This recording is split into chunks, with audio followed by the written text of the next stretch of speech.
நம்ம சேனலை சப்ஸ்கிரைப் பண்ணாதவங்க சப்ஸ்கிரைப் பண்ணிடுங்க. கூட ஒரு பெல் பட்டன் வரும், அந்த கோயில் மினி அழுத்தி ஆல் ஆப்ஷன் கொடுத்து விட்ருங்க. அப்போ தான் நம்ம போடுற ஒவ்வொரு வீடியோ உங்களுக்கு நோட்டிஃபிகேஷன்ல வந்து. கவிமகன் யூடியூப் சேனல் உறவுகளுக்கு என்னுடைய அன்பான வணக்கம். ராமாய ராமபத்ராய ராமச்சந்திராய வேதசே ரகுநாதாய நாதாய சீதாயாம் பதயே நமோ நமः. ஸ்ரீராம ராம ராமேதி ரமே ராமே மனோரமே சகஸ்ரநாம தத்துல்யம் ராம நாம வரானனே. இன்றைய சிந்தனையில் சர்க்கம் 76 தசரதரின் ஈமச்சடங்குகள். இவ்வாறு துயரத்தில் துன்பப்பட்டு கொண்டிருக்கும் கைகேயின் புதல்வன் பரதனை பார்த்து நல் வார்த்தைகளையே பேசுபவரும் பேச்சில் வல்லவருமான வசிஷ்டர் கூறினார், அரசகுமாரா, உனக்கு நலம் விளைக. நீ துயரப்பட்டது போதும். பெரும்புகழ் பெற்றவனே, மன்னருக்கு ஈமச்சடங்குகள் செய்வதற்கு உரிய காலம் வந்துவிட்டது.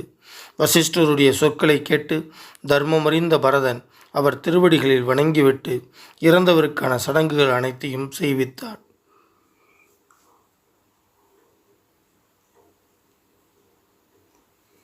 தசரருடைய உடல் தைல கொப்பரையிலிருந்து எடுத்து பூமியில் வைக்கப்பட்டது. பல நாட்கள் எண்ணெயில் இருந்ததால் மன்னரின் முகம் மஞ்சள் நிறமுடையதாக இருந்தது. தூங்குவது போல காணப்பட்டார். பல்வகையான நவரத்தினங்கள் இழைக்கப்பட்ட படுக்கையில் அவர் உடலை கிடத்தினார்கள். உடனே அந்த நிலையில் தசரதரை பார்த்து புதல்வனான பரதன் மிகவும் வருத்தத்துடன் புலம்பினான், கத்தினான். மன்னரே, வேறு நாட்டிலிருந்து நான் திரும்பி வருவதற்கு முன்னதாக அறம் அறிந்த ராமனையும் பேராற்றல் பொருந்திய லக்குவனையும் நாடு கடத்திவிட்டு இந்த நிலையை அடைவதற்கு தாங்கள் எவ்வாறு திருவுள்ளம் கொண்டீர்கள்? மன்னரே, எந்த செயலையும் லகுவாக செய்து முடிக்கும் ஆற்றல் படைத்த ராமனை பிரிந்து அல்லற்படும் இந்த அடிமையை தனியே விட்டுவிட்டு தாங்கள் எங்கே போகப் போகிறீர்கள்? தந்தையே, தாங்கள் சொர்க்கத்திற்கு சென்று விட்டீர்கள். ஸ்ரீராமன் காட்டை சென்றடைந்து விட்டார். மன்னராகிய தாங்கள் இல்லாத இந்த நகரத்தின் பாதுகாப்பை யார் ஏற்கப் போகிறார்? மன்னரே, தாங்கள் இல்லாததால் இவ்வுலகம் மங்களம் இழந்து ஒளி இல்லாததாக ஆகிவிட்டது. இந்த நகரம் சந்திரன் இல்லாத இரவைப் போல மகிழ்ச்சியற்றதாக எனக்கு தோன்றுகிறது. இவ்வாறு நொந்த மனத்துடன் பரதன் புலம்பிக் கொண்டிருப்பதை பார்த்து மாமுனிவரான வசிஷ்டர் மீண்டும் பேசத் தொடங்கினார். பெரும் தோழனே, இரு மன்னருக்கு செய்ய வேண்டிய ஈமச் சடங்குகளை இந்த மன்னருக்கு செய்ய வேண்டிய ஈமச் சடங்குகளை மனத்தை சிதவிடாமல் அமைதியாக செய்வாயாக. அவ்வாறே செய்கிறேன் என்று வசிஷ்டருடைய சொற்களை ஆமோதித்த பரதன் ரித்விக்குகள், புரோகிதர்கள், ஆச்சாரியர்களை இந்த காரியத்தில் துரிதப்படுத்தினார். மன்னருடைய அக்னி கூடத்திலிருந்து முன்னே வெளியே எடுத்துச் செல்லப்பட்டிருந்த 3 அக்னி குண்டங்களில் வேத வித்தகர்களாலும் வேள்வியாளர்களாலும் முறைப்படி ஆகுதிகள் வழங்கப்பட்டன. பிறகு உயிரிழந்த மன்னரை பல்லக்கில் ஏற்றிய பணியாளர்கள் துக்கத்தால் நெஞ்சு அடைத்து கொள்ள நலிந்த மனத்தினராய் அவரை சுமந்து சென்றார்கள்.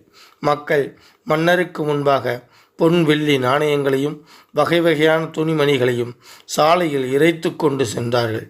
அவ்வாறே சிலர் சந்தனம், அகில் ஆகிய நறுமண புகையை உண்டாக்கினார்கள். சரசம், பத்மகம், தேவதாரு ஆகிய உயர் ரக மரக்கட்டைகளை கொண்டு வந்து சிலர் சிதையில் அடுக்கினார்கள். பின்னர் வேள்வியாளர்கள் மற்றுமுள்ள பல்வகை நறுமணப் பொருட்களை தூவி உலகாண்ட மன்னரை சிதையின் மேல் வைத்தார்கள். பின்னர் தசரதருடைய அக்னிஹோத்திர அக்னியை சிதையின் மேல் வைத்து பரதனை வைக்கச் செய்து அந்த சடங்கிற்கான மந்திரங்களை ஓதினார்கள். சாஸ்திர சம்பிரதாயப்படி சாமவேத வல்லுநர்கள் சாபகானம் செய்தார்கள். அப்போது தசரதருடைய மனைவியர் முதிய பணியாளர்களால் பாதுகாக்கப்பட்டவர்களாய் தத்தம் தகுதிக்கு ஏற்றபடி பல்லக்குகளிலும் பிற வாகனங்களிலும் ஏறிக்கொண்டு நகரத்திலிருந்து புறப்பட்டு அவ்விடத்திற்கு சிதை மூட்டப்பட்ட இடத்திற்கு சென்றார்கள். அஸ்வமேதம் வரையிலான பல வேள்வி செய்து முடித்துள்ள அந்த மன்னரை வேள்வியாளர்கள் இடது பக்கமாக சுற்றி வந்தார்கள். சோகத்தால் தவித்து கொண்டிருந்த கோசலை முதலான மனைவியரும் அவ்வாறே செய்தார்கள். அந்த சமயத்தில் துயரத்தால் பரிதாபமாக ஓலமிடும் பெண்களின் அழுகை ஒளி ஆயிரக்கணக்கான கிரவுஞ்ச பறவைகளின் தீனமான கதறலை போல் இருந்தது. சிதையில் தீ வைக்கப்பட்ட பின்னர் தன் வசம் இழந்து வாய்விட்டு புலம்பும் உயர்குடி பெண்களான அவர்கள் அழுது அழுது ஓய்ந்து வாகனங்களில் ஏறி சரையு நதியின் கரையில் இறங்கினார்கள். மறைந்த மன்னரின் மனைவியரும் மந்திரி புரோகிதர்களும் பரதனுடன் கூட தலைமூழ்கி நீராடி நீர்க்கடன் செலுத்திவிட்டு கண்ணீர் நிறைந்த கண்களுடன் பட்டணத்திற்கு வந்து 10 நாட்கள் வரை தரையிலேயே படுத்து இறப்பு தீட்டு என்னும் மரபை கடைபிடித்தார்கள். ஸ்ரீமத் வால்மீகி ராமாயணம் அயோத்தியா காண்டத்தில் 76வது சர்க்கம். வான்முகில் வளாது பெய்க மலை வளம் சுரக்க மன்னன் கோன்முறை அரசு செய்க குறைவில்லாதுயிர்கள் வாழ்க நான் மறை அறங்கள் ஓங்க நற்றவம் வேள்வி மல்க மேன்மைகொள் சைவநீதி விளங்குக உலகமெல்லாம். ஸ்ரீமத் ராமாயணத்தை அனுதினமும் படிப்பதால் அனுதினமும் கேட்பதால் மனதிலும் செயலிலும் அமைதி உண்டாகும். இப்பூவுலக வாழ்வில் நிறைவு உண்டாகும். 7 தலைமுறைக்கும் மங்களம் உண்டாகும். ஸ்ரீமத் ராமாயணத்தை அனுதினமும் ஸ்ரத்தா பக்தியோடு இடைவிடாது சிந்திப்பவர்கள் பூரண சுகம் உடையவராக நோயற்ற தேகத்தோடு நன்மையையே அனுபவிப்பர். இறைவனின் அருளால் சிறு துன்பங்கள் கூட இல்லாமல் இன்பமுடையவராக வாழ்வர். மேலும் ஆயுள் விருத்தி அடைவார்கள். தன லாபம் பெறுவார்கள். பிரிந்த குடும்பம் பிரிந்த உறவுகள் ஒன்று சேரும். அவர்கள் இல்லங்களில் சுப காரியங்கள் நிகழும். அவர்கள் இல்லத்தில் தானிய விருத்தி அடையும். பில்லி சூன்யம் வேரோடு அழியும். தீரா கடன் தீரும். உறவுகள் பலப்படும். புதிய புதிய முயற்சிகளில் வெற்றி பெறுவர். எடுத்த காரியங்களெல்லாம் ஜெயம் உண்டாகும். யம பயம் நீங்கும். பேய் பிசாசு போன்ற அச்சம் நீங்கும். அசுர சக்திகள் துஷ்ட சக்திகள் உங்கள் பார்வையில் நாசமாகும். எதிரிகள் மற்றும் பகைவர்கள் தெரித்து ஓடுவார்கள். எங்கெல்லாம் இராமாயண சப்தம் ஒலிக்கின்றதோ எங்கெல்லாம் ஸ்ரீமத் இராமாயண சப்தம் ஒலிக்கின்றதோ அங்கெல்லாம் மேகங்கள் உரிய காலத்தில் மழையை பொழியும். பூமி அதிக விளைச்சல் கண்டு செழித்து வளரும். பஞ்சம் பட்டினி இல்லாமல் இவ்வுலகம் செழிக்கும். மக்களுக்கு நலம் பெருகும். இம்மண்ணை ஆளும் அரசர்கள் அறவழியில் ஆட்சி நடத்துவார்கள். அதர்மமாய் ஆட்சி நடத்தினால் புகழை இழப்பார்கள். எக்காலத்திலும் பிராணிகளுக்கும் கற்றறிந்தவர்களுக்கும் நன்மையே உண்டாகும். கெட்டவர்கள் அனைவரும் நல்லவர்கள் ஆவார்கள். நல்ல உள்ளம் படைத்த பெரியோர்களும் சான்றோர்களும் அமைதியையும் ஆனந்தத்தையும் பெறுவார்கள். மனம் உருகி வேண்டுவதும் அவர்களுக்கு வேண்டியதும் கிடைக்கும். சுபகாரியம் நிகழும்.